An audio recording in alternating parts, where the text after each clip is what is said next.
Hey everybody, BrettBoy90 here. Mixed Grid, welcome to the channel. We're going to keep this short and simple. I've kind of got it disassembled partially already so you guys can see exactly how to do it. And we'll start with what I'm doing. So the horn, my low pitch horn went out. And the common thing for that is as long as the wiring's good and tests good, your horn actually died internally. So the horn died internally. So these are the old ones that are already out. I've got the new ones in. If you're wondering what the part number is, it is 84447715.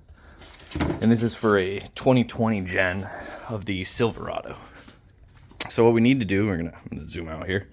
This front air diverter kind of needs to come out. So first off, you need a Torx 15-bit. There's two screws here. I already took one out. Torx 15, take those both out, and then this just slides out. You need to get this out of the way because it will get in the way of getting out this air dam. So the air dam, I don't care how you get these clips out, but they are these style. Now, some people will use, let's see, a pickle fork like that. I'm not a fan.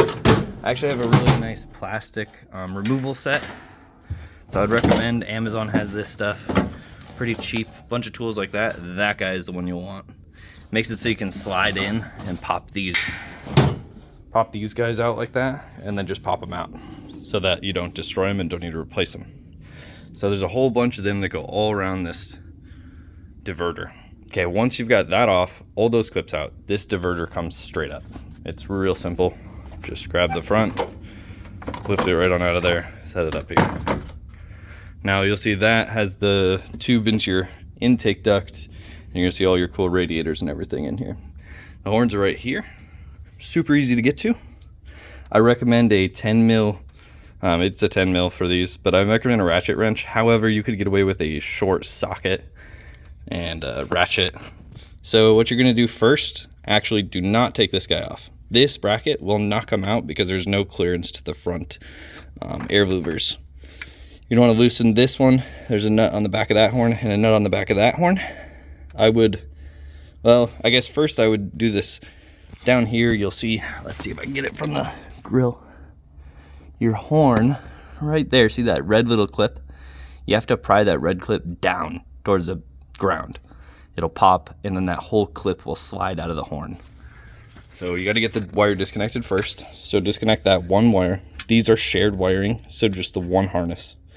Then take off these nuts, take the horns loose, take this guy off, and then you can remove the whole thing and everything. Though the horns will come out on their own, and then the bracket you can take off if you want. You don't have to, actually, because when they send you the new one, that is the new one, comes with a bracket. So you have to take it apart because of the short clearance. And then it's just reassemble the opposite way. I would say to make sure and test your horns that they work before you actually are putting it all back together. Just test it. Everything should be good, and you can enjoy. While you're in here, good idea to inspect your radiators for any leaks, coolant. If it looks crusty and white, you have a leak somewhere. So this one is actually your trans cooler. This is your AC condenser. This one. And then that one way back, that's your radiator. This guy is to the aftercooler for the turbo diesel. You won't have that if you have a 5.3 or 6.2, probably. So that's it. Pretty simple, easy. You need a Torx 15, a 10mm wrench, and some sort of tool to remove these clips. It's that simple. You can do it yourself. It's a $36 horn part. Thanks, guys. Like the video, and thanks for watching.